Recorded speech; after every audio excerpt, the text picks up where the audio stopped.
வணக்கம். நல்லுணவு நம்முணவு இந்த அலைவரிசைக்கு உங்கள் எல்லோரையும் அன்போடு வரவேற்கிறேன். என் வீட்டு தோட்டத்தில் இந்த வாரம் நான் என்னென்ன காய்கறி பறிச்சேங்கிறது தான் இந்த காணொலியில் போடுறேன். அதுக்கு முன்னாடி 2ஆம் தேதி அன்னைக்கு எங்கள் ஊரில் பெய்த மழையை தான் காட்சியாக எடுத்து போடுறேன். 24ஆம் தேதி அன்னைக்கு ராம்பாறை கருவாட்டு குழம்பு எப்படி வைக்கிறதுன்னு ஒரு காணொலி போட்டிருப்பேன். அந்த காணொலிக்கு இடையில் வானத்தை பார்த்துட்டு வானத்தில் இருக்க மேகங்களை பார்த்து கண்டிப்பாக இன்னொரு 10 நாளில் மழை வரும்னு சொல்லியிருந்தேன். வானத்தை பார்த்துட்டு மழை வரும்னு சொல்லியிருந்தேன். அதே மாதிரி வந்திருக்கு. அதை தான் இந்த பதிவு கூட சேர்த்து போட்டிருக்கிறேன். இந்த காய்கறி பறிக்கிற காணொலியில் நான் அதிகம் பேச விரும்பல. இயற்கையோட சத்தமே ரொம்ப அழகாக இருக்கும், பாருங்க. இந்த காய்கறி செடிகளுக்கு பக்கத்துலேயே இருக்கிறது தேயிலை, அதாவது டீத்தூள் செய்வோம் இல்லையா, அந்த இலை இதுதான். இந்த காய்கறி செடிக்கு விடுற தண்ணியை அது உறிஞ்சிக்கிட்டு அந்த இலை எவ்வளோ செழிப்பாக வந்திருக்கு பாருங்க. பொதுவாக ஒரு முறை இலை எடுத்தால் 3 மாதம் ஆகும் திரும்ப இலை வர்றதுக்கு. ஆனால் இது போன மாதம்தான் எடுத்தது. அதுக்குள்ளாரையே தளிர் அவ்வளோ அழகாக வந்திருக்கு. நூல்கோல் பறிக்க போகிறேன். கொஞ்சம் பெருத்து இருக்கு. இலைலாம் அவ்வளோ பெருசு பெருசு அழகாக இருக்கு பாருங்க.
இந்த நூல்கோல் பாருங்க, இது கொஞ்சம் முத்தி வெடிச்சிருச்சு.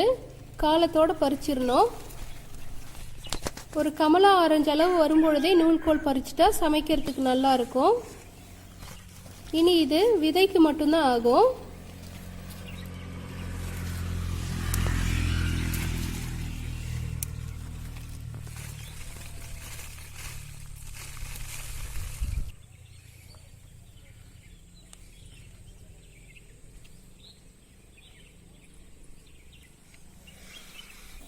போன வாரத்துக்கு இந்த வாரம் பீட்ரூட் எவ்வளோ வளர்ந்துருக்கு பாருங்க.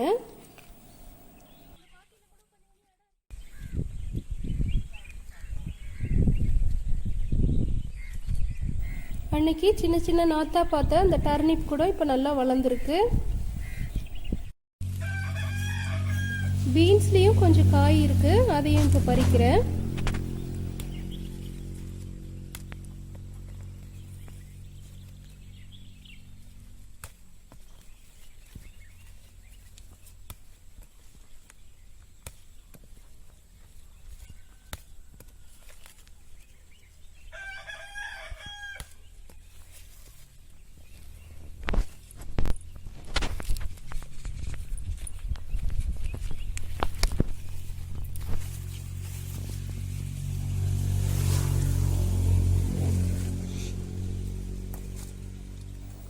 இந்த நல்லா இருக்க செடியில காய் எப்படி கொத்து கொத்தா இருக்கு பாருங்க.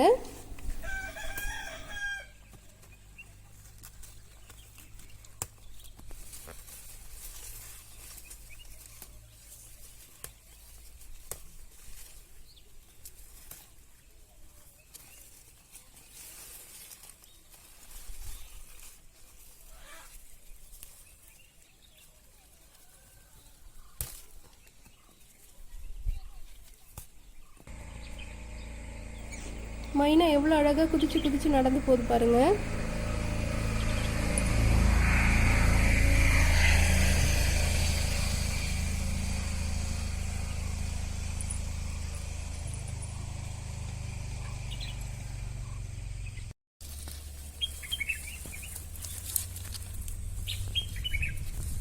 ஏற்கனவே காய்ச்சிருந்த டர்னிப்பில் மிச்சம் ஒரு 4-5 காய் இருக்குது, அதையும் இன்னைக்கு பிடுங்கிடுறேன்.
நாலு பட்டை இலை பறிக்கிறேன், காய வச்சு இந்த வாரம் பிரியாணி செய்யும் பொழுது போட்டுக்கிறதுக்காக.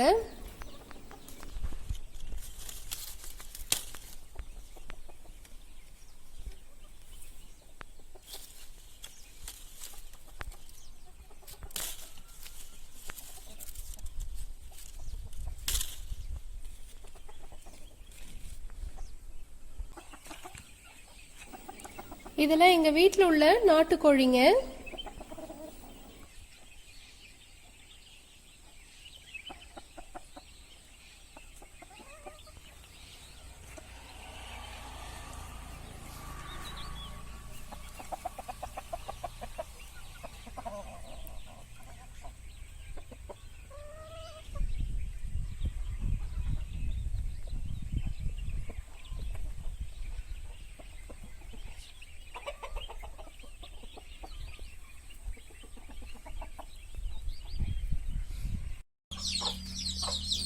ரெண்டு கோழி அவையை வச்சு குஞ்சு பொரிச்சிருக்கு, அதை தான் இப்போ நீங்கள் பார்க்குறீங்க.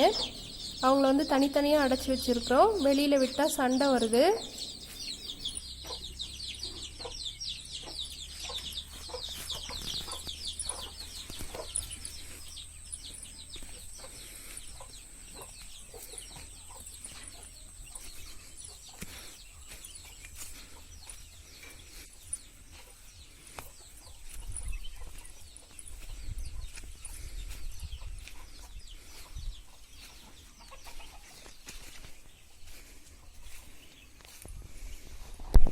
நீங்கள் பார்க்குற இந்த அழகான பூ பேர் காலா லில்லி.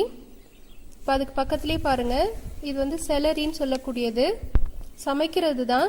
இதையும் வச்சிருக்கிறேன். இது எப்படி பச்சை பசேல்னு அழகாக வந்திருக்கு பாருங்கள். அதுக்கு பக்கத்துலேயே ரம்ப இலை இருக்குது.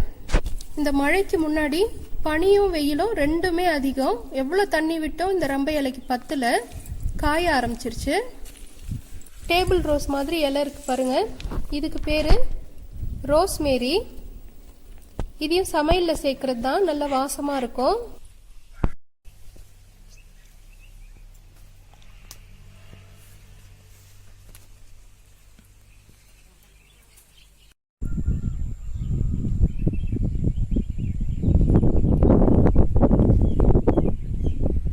இது கமலா ஆரஞ்சு நாற்று.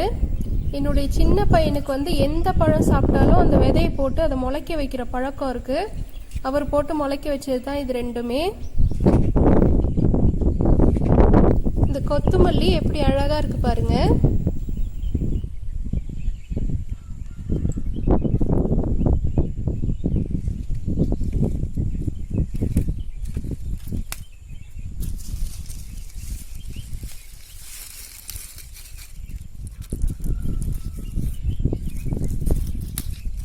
ஸ்ட்ராபெரியில் காய்ப்பு முடிஞ்சு கடைசியாக ஒரு சின்ன சின்னதாக ஒரு 3 காய் தான் இருக்குது. இதுக்கு முன்னாடி நிறைய பறிச்சிட்டேன்.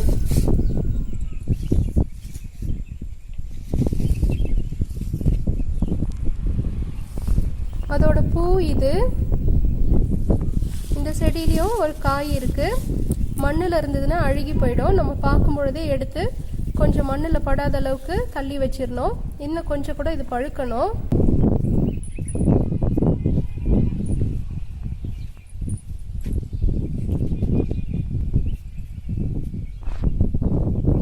கொத்துமல்லி விதைக்காக கொஞ்சம் விட்டுருந்தேன். காய் எப்படி அழகா இருக்கு பாருங்க.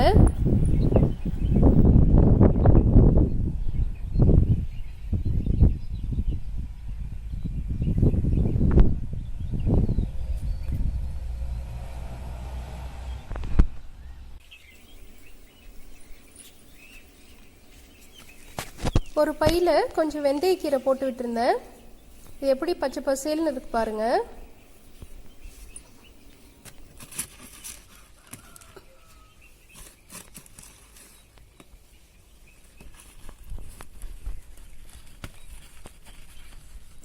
நாளைக்கு சமைக்கிறதுக்காக இதையும் பறிக்க போறேன். வெந்தயக்கீரையை ரொம்பவுமே விடக்கூடாது, அப்புறம் பூத்துருச்சுன்னா கீரை வேலைக்கே ஆகாது.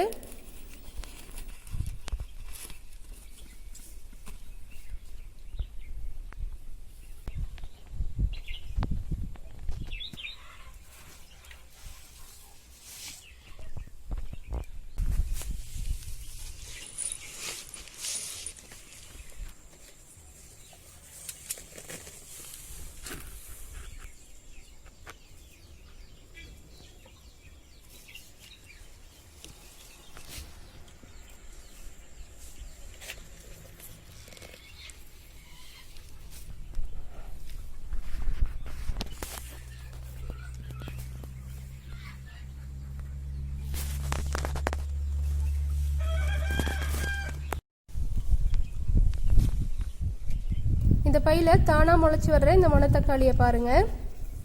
கூடவே ஒரு கொத்தமல்லி விதைக்கி விட்டது, இதுலயும் காய் வந்திருக்கு.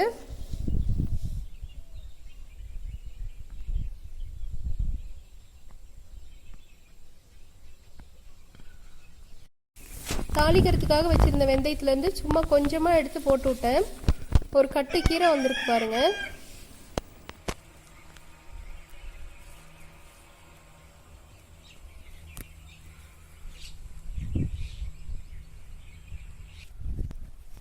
வாழைக்கன்று நடுமுறை அப்படின்னு ஒரு காணொளி போட்டிருந்தேன். அதில் நாங்கள் ஒரு வாழைக்கன்று நட்டு காட்டியிருந்தோம். அதுக்கு முன்னாடி இந்த கண்ணை நட்டிருந்ததா அந்த காணொளியில் காட்டியிருப்பேன். அந்த வாழைக்கன்று எவ்வளோ அழகாக வளர்ந்துருச்சு பாருங்க. இது தவிர கோழிக்கூண்டுக்கு பக்கத்தில் ஒரு வாழை மரம் ஒன்று வச்சுருந்தோம். அதுக்கு அடியில் இருந்த கிழங்கு எல்லாத்தையும் எலி பறித்து சாப்பிட்ருச்சு. அந்த வாழை மரத்தை பேத்து எடுத்துட்டு சும்மா இங்கே நட்டு விடுவோம், தூக்கி போடுறதுக்கு பதிலாக நட்டு விடுவோம்னு சொல்லி இதுக்கு பக்கத்தில் நட்டு வச்சுருந்தோம். பார்த்தா 2 மாசத்துல அதில் கண்ணாடி இலை பூ பூத்து காயும் எடுத்துருச்சு. இவ்வளோ பக்கத்தில் வாழை மரத்தில் காய் யாருமே பார்த்துருக்க மாட்டீங்க. இது பாருங்க, கை கெட்டுற தூரத்துலேயே இருக்கு.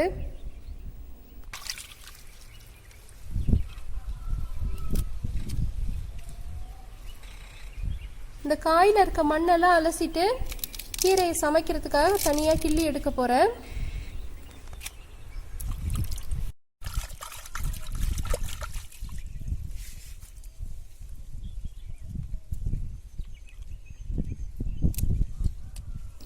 இயற்கையில் விளைஞ்ச இந்த காயோடைய நிறத்தை பாருங்க எவ்வளோ அழகா இருக்குன்னு.